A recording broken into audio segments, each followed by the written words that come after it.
In my last video, I mentioned three key traits great and successful leaders of history share. One, empathy. Two, political astuteness, the ability to identify, inspire, and recruit generational talent. One, empathy. Empathetic leaders basically have the ability to feel the pain of the people that they rule over. Simply put, they can totally resonate with their yearnings, and in most cases, they always dance to the tune of the masses, of the people that they lead. This kind of leaders lead by serving. Come to think about it, if we have empathetic leaders, corruption will be reduced. Imagine in Nigeria, for example, where you have all these leaders having Rolls Royce, convoys, having fleet of cars, and showing them off on social media. If these leaders were empathetic, they would understand the pain of the masses. They will understand the poverty on the land. They hardly can be all right with lavishing these monies, with spending this extravagantly. So basically, an empathetic leader would hardly be corrupt. So if we want to solve the problem of corruption, let's choose a leader that has empathy, that feels the pain of the people. Two, political astuteness. In popular term in Nigerian politics, we say political sagacity. These kind of leaders understand the dynamics of power. They totally understand how human beings behave. So that's why you find that they know how to build alliances.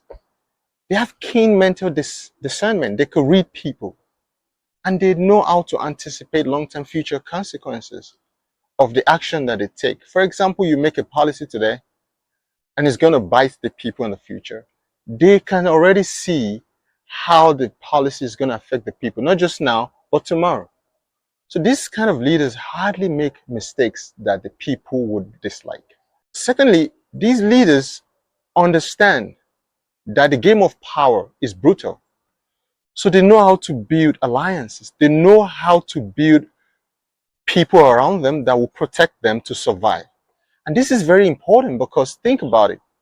You have a leader who comes after 4 years, according to the way we run our democracy in Nigeria. He leaves, and then all the good things he did, all the projects he did, the policies he put in place, suddenly because he's been thrown out of power, the new government dismantle the old policies, they start all over. Basically, all his effort is wasted. You have to rebuild, right?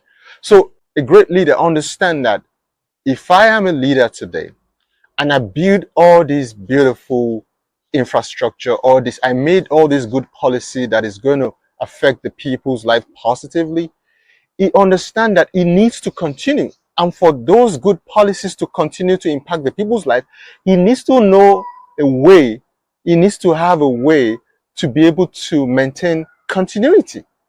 So that way, he would study, he would work to build alliances that can make sure he stays in power. For example, after 4 years, he has another opportunity for another 4 years. After his 4 years, he knows to play the politics that will ensure that people of his mindset, people in his party, people in his team will continue the mantle of leadership. So very good example is Obaseki of Edo State.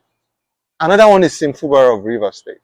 Maybe they have good intentions, maybe they have good policies, I don't know. The people of those states could speak better to them. But one thing that is obvious to me is they do not know how to play the game of power. They lack political astuteness. Lastly, the ability to identify, inspire, and recruit generational talent. This is, for me, the most characteristic of a leader. Yeah, people want leaders that feel their pain, empathy, yes. They want people that have political stability, they're very, very astute politically, yes. But this quality, the ability to build, recruit, inspire, and identify generational talent is very rare. And which is, simply put, a leader must have a trained eyes, to be able to find and hire is basically what you call somebody who has the ability to put a round peg in a round hole. But because these leaders are visionary leaders, they have what you call strategic foresight. And strategic foresight have three basic elements to it. One, forward thinking. In forward thinking,